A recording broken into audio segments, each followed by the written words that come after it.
السلام علیکم، welcome back to my YouTube channel love story novels hub. Yazdan اس کا چہرہ دونوں ہتھیلیوں میں قید کرتا باری باری اس کے دونوں گالوں کو چھو گیا تھا۔ نہیں، تم بھی نہیں کرتے۔ زرجان نے اپنے چہرے سے اس کے ہاتھ ہٹانا چاہے تھے۔ یزدان نے چونک کر اس کی جانب دیکھا تھا۔ اس کا مرجھایا انداز یزدان کو ٹھٹکنے پر مجبور کر گیا تھا۔ ایسا کیوں لگا تمہیں زری؟ کیا تم اب بھی مجھے دھوکے باز ہی سمجھتی ہو؟ یزدان انگوٹھے سے اس کے گال سہلاتا نرمی سے پوچھ رہا تھا۔ نہیں، تم دھوکے باز نہیں ہو، مجھے بس ایک بات کا جواب دے دو۔ زرجان کی آنکھوں سے آنسوؤں کی جھڑی پھر سے رواں ہو چکی تھی۔ اسے اتنی اذیت میں مبتلا دیکھ یزدان کے دل کو کچھ ہوا تھا۔ پوچھو میری جان، یزدان نے اس کی حالت کے پیش نظر نہایت ہی محبت سے کہا تھا۔ تم نے میرے گھر والوں سے میری کتنی قیمت لگائی تھی، کتنے میں خریدا تھا مجھے؟ کیا اس دن مجھے خریدنے صرف تم ہی آئے تھے یا میری بولی لگانے والے اور بھی لوگ تھے؟ زرجان کے ہونٹوں سے سسکی نکلی تھی۔ زری، یزدان اس کی بات سنتے ہی اتنے زور سے دھاڑا تھا کہ زرجان کو در و دیوار ہلتے محسوس ہوئے تھے۔ یزدان نے اپنی مٹھیاں بھیجتے بمشکل اپنے غصے کو ضبط کیا تھا۔ اس کی کنپٹی کی رگیں باہر کو تن گئی تھیں۔ زرجان اس کی گرفت سے خود کو آزاد کرتی اس سے دور ہوئی تھی۔ یہ کیا بکواس ہے زری؟ یزدان کی آنکھیں ایک دم لال ہوئی تھیں۔ بکواس نہیں، وہ کڑوا سچ ہے جس کی بنیاد پر ہمارا رشتہ شروع کیا گیا ہے۔ میں تم سے ناراض تھی پہلے، مگر اب شدید نفرت ہو رہی ہے خود سے۔ جس انسان سے میں نے محبت کی اسی نے میری بولی لگائی۔ تم اتنے ظالم کیوں ہو یزدان شاہ؟ تمہیں میری فیلنگز کا ذرا بھی احساس نہیں۔ تم صرف وہ کرنا چاہتے ہو جو تمہیں چاہیے ہے۔ میری سیلف ریسپیکٹ کا خیال کیوں نہیں کرتے؟ زرجان اس کا گریبان مٹھیوں میں جگڑتی اس سے بھی زیادہ اونچی آواز میں بولی تھی۔ ایسا کچھ نہیں ہے زری، تم غلط سمجھ رہی ہو۔ یزدان نے اسے کندھوں سے تھامتے اپنے قریب لانا چاہا تھا۔ ٹھیک ہے، اگر ایسا نہیں ہے تو میرے سر کی قسم اٹھا کر بتاؤ مجھے کہ تم نے میرا سودا نہیں کیا تھا، مجھے میرے گھر والوں سے پیسے کے عوض نہیں خریدا تھا۔ زرجان اس کا ہاتھ تھامتی اپنے سر پر رکھ گئی تھی، جسے یزدان نے فوراً واپس کھینچ لیا تھا۔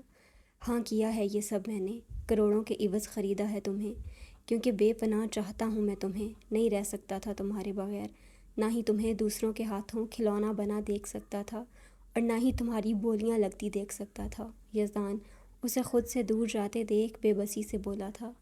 وہ اسے سب سچ بتانا چاہتا تھا، مگر اس طرح بالکل بھی نہیں۔ تو تم نے وہ سب خود کر لیا، تم نے میری سب سے بڑی بولی لگا کر مجھے خرید لیا۔ زرجان کا پورا وجود ہولے ہولے لرز رہا تھا۔ وہ اس کی کوئی وضاحت، کوئی صفائی سننے کو تیار نہیں تھی۔ مجھے اب تمہارے پاس نہیں رہنا یزدان شاہ، بہت جلد خود پر لگی تمہاری ایک ایک پائی کا حساب دے دوں گی، تاکہ میرے جانے کے بعد تمہیں کوئی نقصان نہ ہو۔ زرجان اپنے سنگین لفظوں سے یزدان کا دل چیرتی اپنے روم کی جانب بڑھ گئی تھی۔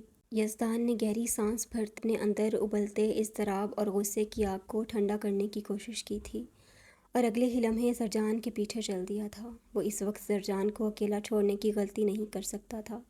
مولوی صاحب آ چکے تھے، نکاح کی مکمل تیاریاں ہو چکی تھیں۔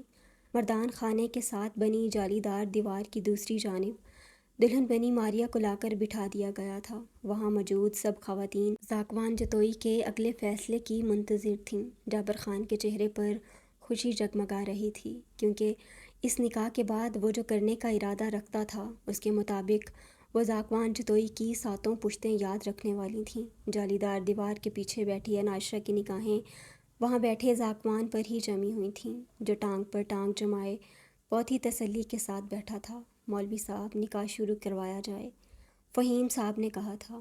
ایک منٹ مولوی صاحب، یہ نکاح نہیں ہو سکتا۔ مردان خانے میں ایک نسوانی آواز گونجی تھی۔ سب نے پلٹ کر حیرانی سے دروازے کی جانب دیکھا تھا، جہاں عبایا پہنے ایک لڑکی کھڑی تھی اور اس کے ساتھ 2 سالہ ایک چھوٹا سا بچہ بھی موجود تھا۔ کون ہو تم؟ فہیم صاحب سب سے پہلے اپنی جگہ سے اٹھے تھے۔ آپ کی بہو ہوں میں خان سائیں، آپ کے بیٹے جابر خان کی بیوی، اور یہ آپ کا پوتا ہے۔ وہ لڑکی بنا ڈرے فہیم خان کے سامنے آن کھڑی ہوئی تھی۔ وہاں موجود ہر شخص اس لڑکی کے اس انکشاف پر شوق کی کیفیت میں اس لڑکی کو دیکھ رہا تھا، سوائے ذاکوان کے، جو پورے اطمینان سے بیٹھا یہ سب انجوائے کر رہا تھا۔ عنائشہ نے اپنے سردار کا یہ اطمینان بہت غور سے دیکھا تھا۔ یہ لڑکی جھوٹ بول رہی ہے، میں نہیں جانتا اسے۔ جابر خان اپنی جگہ سے اٹھتا احتجاجاً بولا تھا، میں جھوٹ نہیں بول رہی، میرے پاس ثبوت موجود ہے۔ اس لڑکی نے پرس سے نکاح نامہ نکال کر فہیم خان کے سامنے کیا تھا، جس پر موجود جابر کے سائن دیکھ انہیں بھی کافی گہرا جھٹکا لگا تھا۔ انہوں نے کاردار نگاہوں سے بیٹے کو گھورا تھا۔ بابا سائیں، یہ عورت جھوٹ بول رہی ہے۔ جابر خان غصے سے پاگل ہوتا اس لڑکی کی جانب بڑھا تھا، مگر اس کے پہنچنے سے پہلے ہی ذاکوان نے راستے میں آتے اس کے قدم وہیں ساخت کر دیے تھے۔ رک جاؤ جابر خان، تم پہلے ہی اس معصوم لڑکی کے ساتھ بہت زیادہ زیادتی کر چکے ہو، اور اب دوسری لڑکی کو بھی اندھیرے میں رکھ کر دھوکہ دینے جا رہے تھے۔ پہلے اپنے معاملات ٹھیک کرو، پھر دوسری شادی کے بارے میں سوچنا۔ ماریا کی شادی اب تم سے نہیں ہوگی۔ ذاکوان کی بات پر سب لوگوں کو سانپ سونگھ گیا تھا۔ جابر خان نے جھٹکے سے اس کی جانب دیکھا تھا۔ ذاکوان کی آنکھوں میں نظر آتی آگ دیکھ وہ سمجھ گیا تھا کہ ذاکوان اس کی حویلی میں اسی کی بے عزتی کرنے آیا ہے۔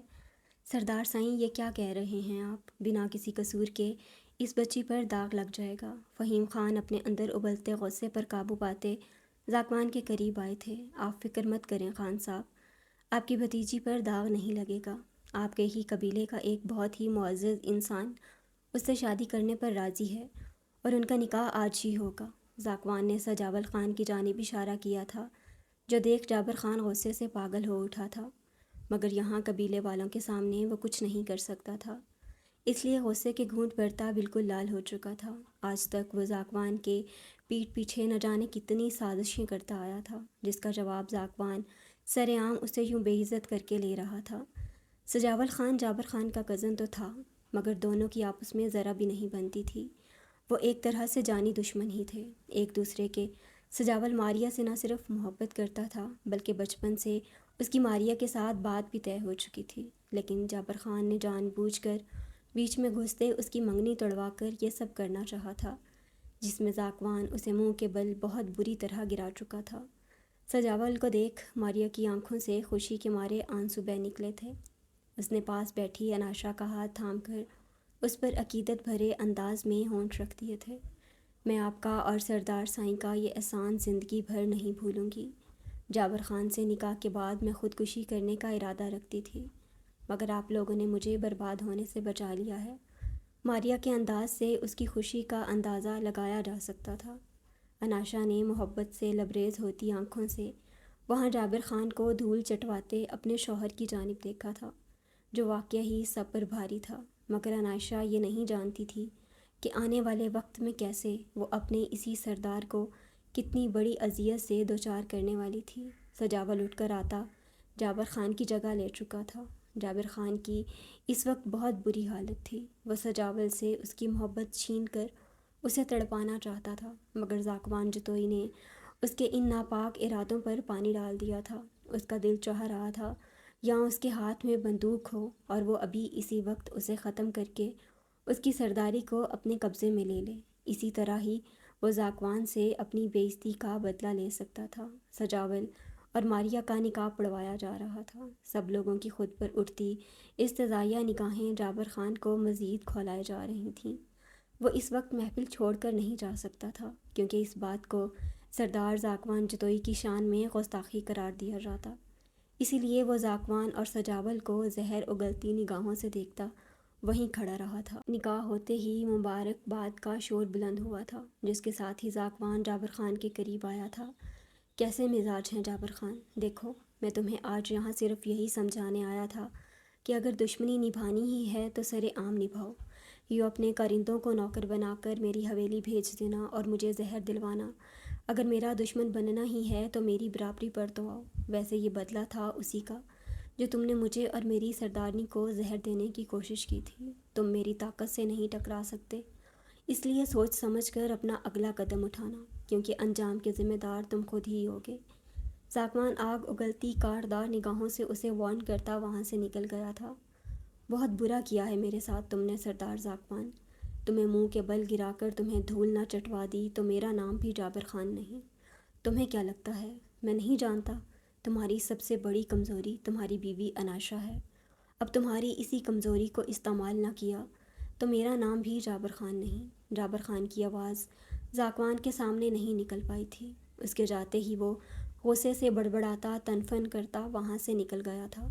سردار سائیں، مجھے ٹھنڈ لگ رہی ہے۔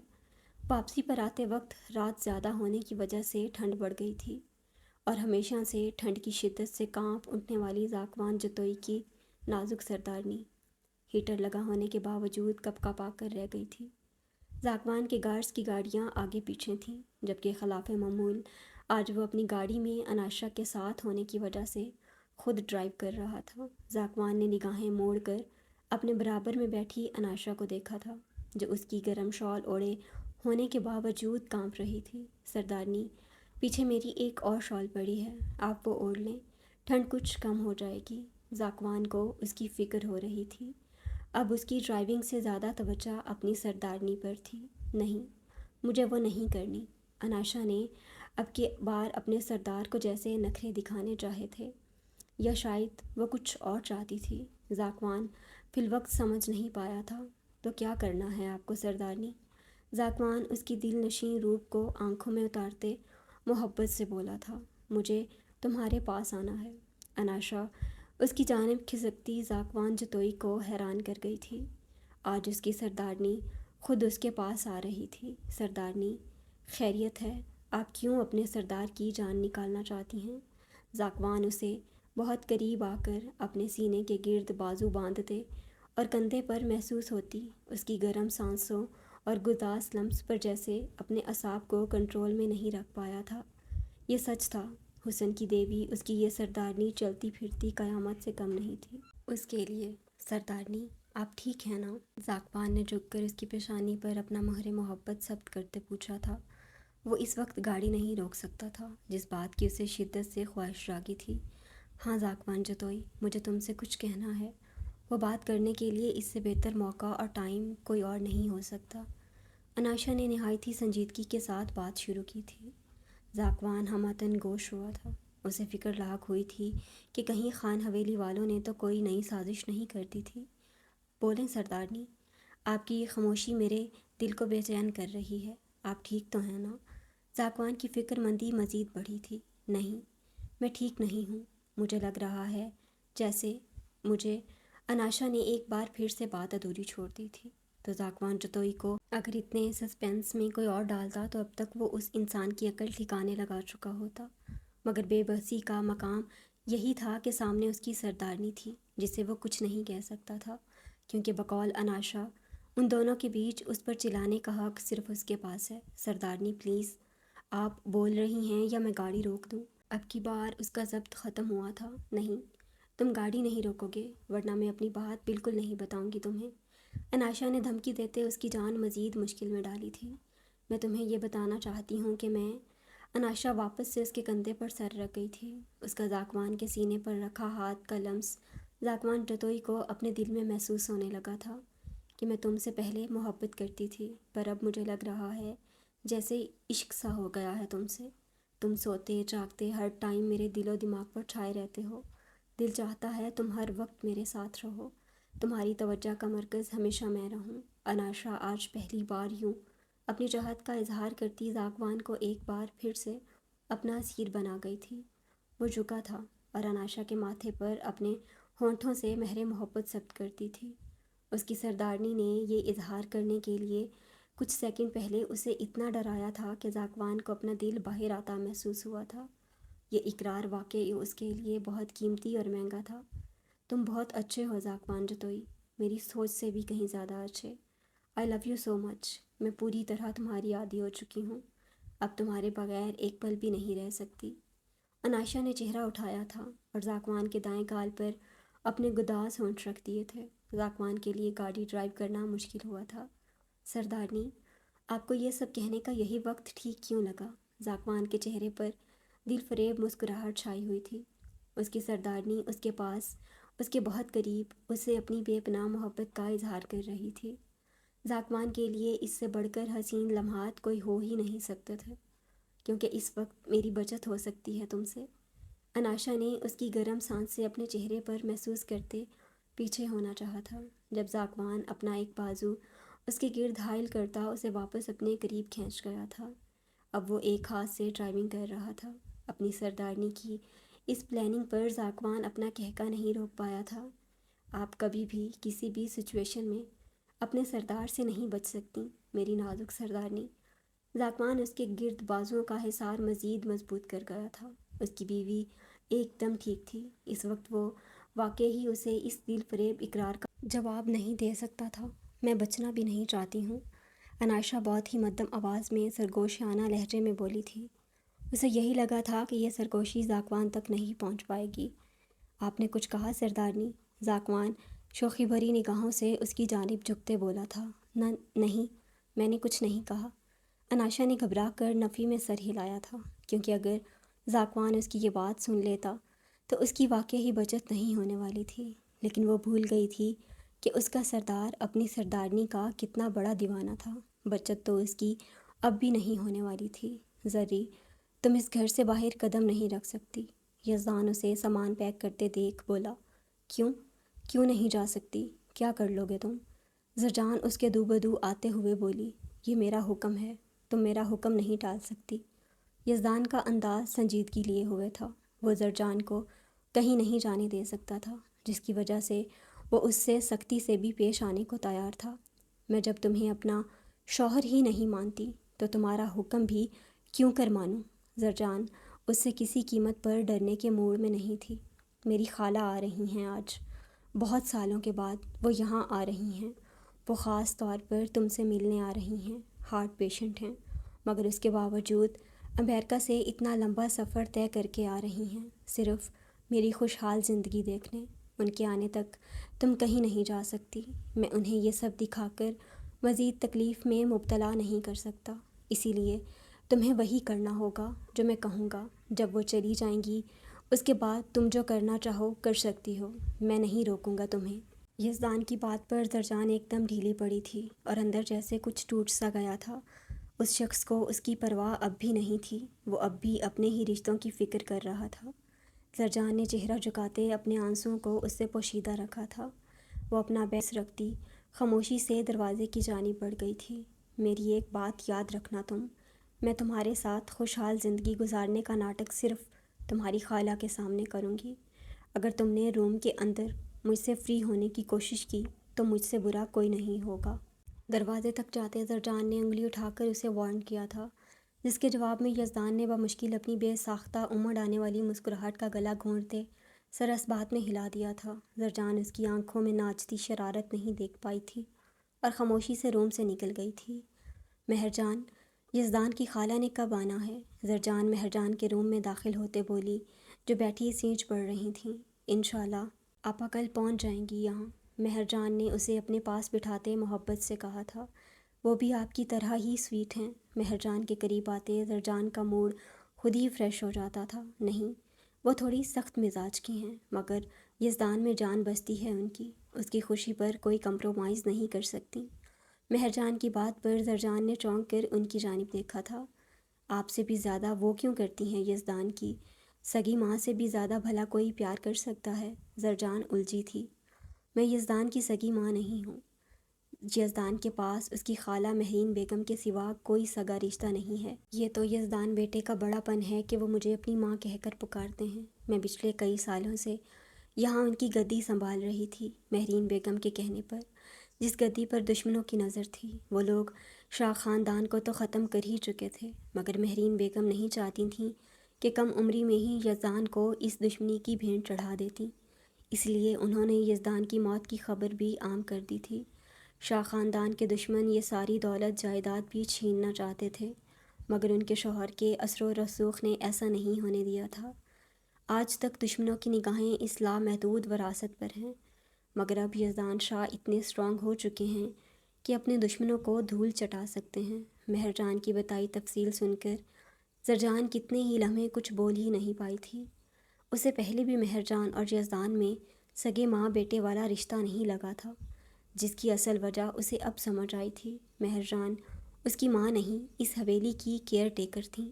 مطلب یزدان سچ کہتا تھا، وہ بالکل اکیلا تھا، اس کے پاس رشتے کے معاملے میں کچھ بھی نہیں تھا، اور بھی کتنے ابھی سامنے آنا باقی تھے۔ زرجان کا دماغ گھوم چکا تھا، اسے سمجھ نہیں آئی تھی یزدان کے ساتھ یہ سب کر کے وہ ٹھیک کر رہی تھی یا غلط، مگر اس کے ساتھ بھی تو یزدان نے غلط ہی کیا تھا نا۔